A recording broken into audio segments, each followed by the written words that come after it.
Paris Olympics जरूर खत्म हो गए हैं, लेकिन भारत में विनेश फोगाट को लेकर उम्मीदें खत्म नहीं हुई हैं। और आज का दिन हो सकता है इतिहास के पन्नों में भी दर्ज हो जाए, क्योंकि आज ही कैस का वर्डिक्ट आना है।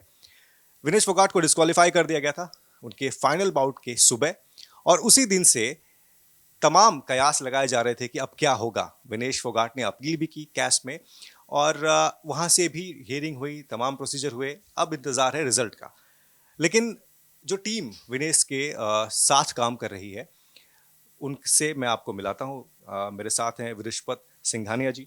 Sir, thank you so much, आप हमसे बातचीत कर रहे हैं, और वो भी क्रूशियल टाइम पे। लेकिन जब आपको पता चला कि विनेश को डिस्क्वालीफाई कर दिया गया है, आईओए ने आपको अप्रोच किया, हरीश साल्वे जी को अप्रोच किया, आप दोनों का फर्स्ट रिएक्शन क्या था? क्योंकि ये कोई आसान टास्क नहीं था, to present her case cash में। सो एक्चुअली ये सीक्वेंस में हुआ है, ऐसा नहीं कि एक साथ हुआ। सो सवेरे 8 तारीख के आई थिंक हम लोग मैं अपने जो इनपुट्स हैं, क्योंकि मेरे को तब तक कैश के हमारे पास कोई कागज़ नहीं थे। मेरे पास पता था कि कोई फ्रेंच लॉयर हुए हैं जिन्होंने कुछ मतलब फाइल किया है कैश में, बट हमारे पास कोई कागज़ नहीं थे। तो मैंने सिर्फ अपने इनपुट्स और अपने पॉइंट्स इमीडिएटली जल्दी से जल्दी देने चालू करे कि एटलीस्ट कुछ मिस आउट ना हो। तो अभी अभी तक तो इसी स्टेज पे थे। जब उनके पास इनपुट्स आए तब कैस ने ऑर्डर दिया कि हमें इंटरेस्टेड पार्टी बनाया उन्होंने आईओए को मॉर्निंग में, पेरिस टाइम 10 बजे। हमारे को वो मैटर आई थिंक कम्युनिकेट हुआ होगा करीब 3 बजे, दोपहर के 2-3 बजे 4 बजे, मतलब एग्जैक्ट मेरे को टाइम याद नहीं है। और हमारे को सिर्फ 3 घंटे मिले कि अपना रिस्पॉन्स बनाओ पूरा और फाइल करो। और इसमें हमारे पास कोई कागज़ नहीं है, तो एक लेवल पे हम लोग लगे हुए हैं फ़ोन पे सब कागज़ इकट्ठे करने में और अंडरस्टैंडिंग करने में कि क्या हुआ, और दूसरे लेवल हम लोग ड्राफ्टिंग भी कर रहे हैं। तो ये 2-3 घंटे में मेरी टीम जो है, आपको मैं मिलाया उनसे, ये नचिकेत याग्निक जी हैं, साई गुडबोले हैं, रिया खन्ना है, पूजा तालुकदार, अर्नब, ये लोग सब वॉर फुटिंग पे काम कर रहे थे। तो वो 3-4 घंटे हमें मिले कि ये पूरी की पूरी एप्लीकेशन बना के दाखिल कर दें। इसके बाद इसी पैरेलली में यही भी बात चल रही थी कि साल्वे सर को ब्रीफ करना है या उनको भी लाना है, तो उनसे भी कोऑर्डिनेशन चल रहा था कि उनको हम ला पाएंगे कि नहीं, मैटर में ब्रीफ कर पाएंगे कि नहीं। तो फिर हमने दाखिल की पूरी अपनी याचिका, और उसके बाद साल्वे सर को सब जो जो फाइलिंग हुई है सब पूरी की पूरी भेजी। और फिर I think briefing Salve sir के साथ रात में हुई, फर्स्ट ब्रीफिंग लेट नाइट हुई, उनसे डिस्कशन हुआ, उनको सब डॉक्यूमेंट भेजे। नेक्स्ट मॉर्निंग भी 2 लेवल ऑफ ब्रीफिंग हुई, और उसके बाद ऑब्वियसली फाइनल हियरिंग हुई 9 तारीख को। तो हियरिंग में जाने के पहले, क्योंकि आपको पता था कि ये केस इतना आसान नहीं होना है, यूडब्ल्यूडब्ल्यू ने पहले ही रूल्स का हवाला देकर उनको डिस्क्वालीफाई कर दिया विनेश को। So as a legal counsel, आप लोगों के लिए कितना ये टफ टास्क था कि to convince UWW, to convince specially the arbitrator over there, ये कितना आप लोगों के लिए चैलेंजिंग था? सो एक चीज़ जो है कि कैस एडहॉक पैनल बैठता है। जो फ्रेंच लॉयर्स विनेश जी के हैं, उन्होंने अपनी याचिका पहले ही दाखिल कर दी थी, और उसकी वजह से ऐसा नहीं है कि कैस पैनल को लगा कि ये मैटर सुनना चाहिए, तो पहला काम उन्होंने कर दिया था। थोड़ा आसान हो गया था हमारे लिए, क्योंकि पहला काम उन्होंने कर दिया था। तो पैनल 9 तारीख को मैटर सुनने को तैयार था ऑलरेडी।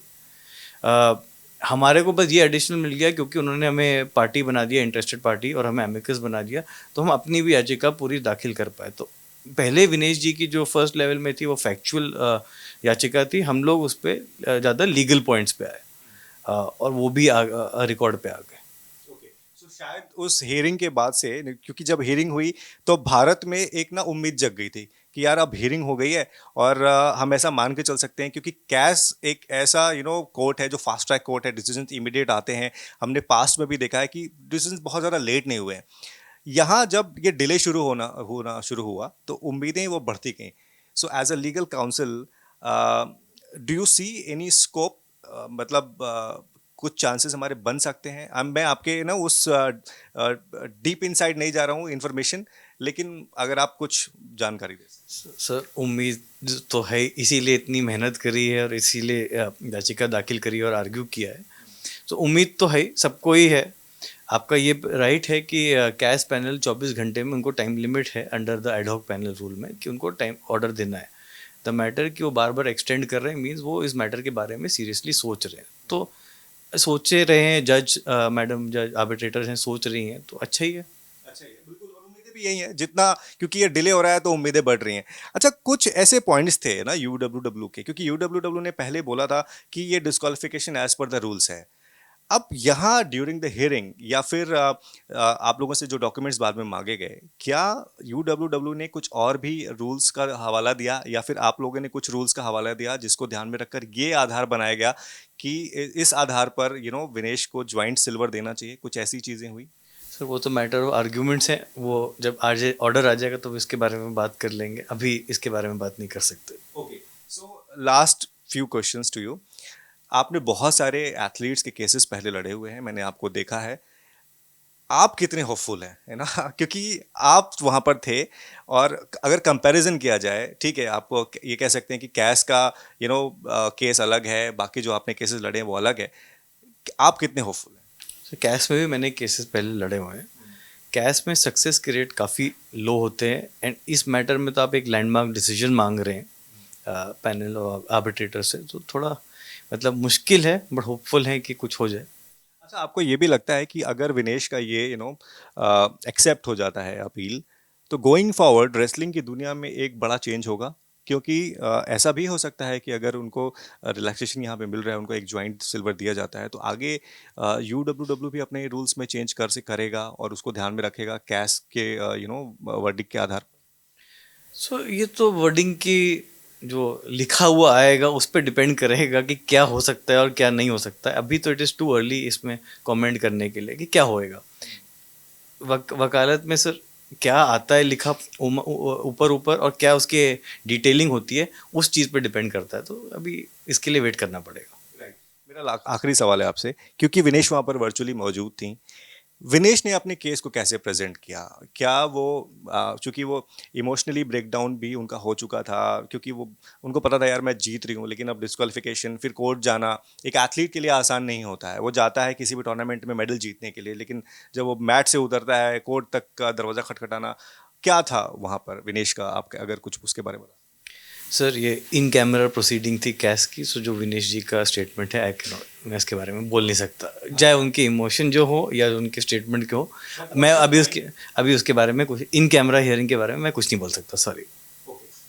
सो लास्ट सवाल आपसे, हाँ मैं लास्ट लास्ट बोल के आगे चल रहा हूँ, लेकिन लास्ट सवाल, क्योंकि आज हमें पता चल जाएगा 9:30, हम एक्सपेक्ट कर रहे हैं कि डिसीजन आएगा।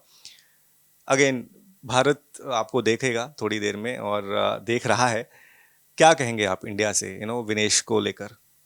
आई थिंक हम लोग को सबको विनेश के लिए प्रे करना चाहिए, एंड होप करना चाहिए कि मेडल आ जाए, और नहीं भी है तो विनेश तो चैम्पियन है ही, एंड हमें वो एक्नॉलेज करना चाहिए कि वो चैम्पियन है, और उसी लाइन पे उनको हम जितना क्रेडिट कोई मेडलिस्ट को दें उतना ही क्रेडिट उनको, अगर उनको नहीं भी मिलता है तो भी दें, because he is a champion.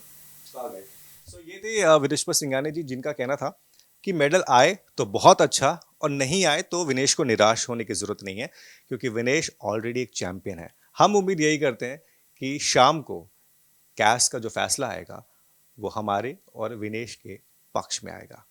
Delhi से कैमरामैन शगुन के साथ नितिन श्रीवास्तव, आज तक।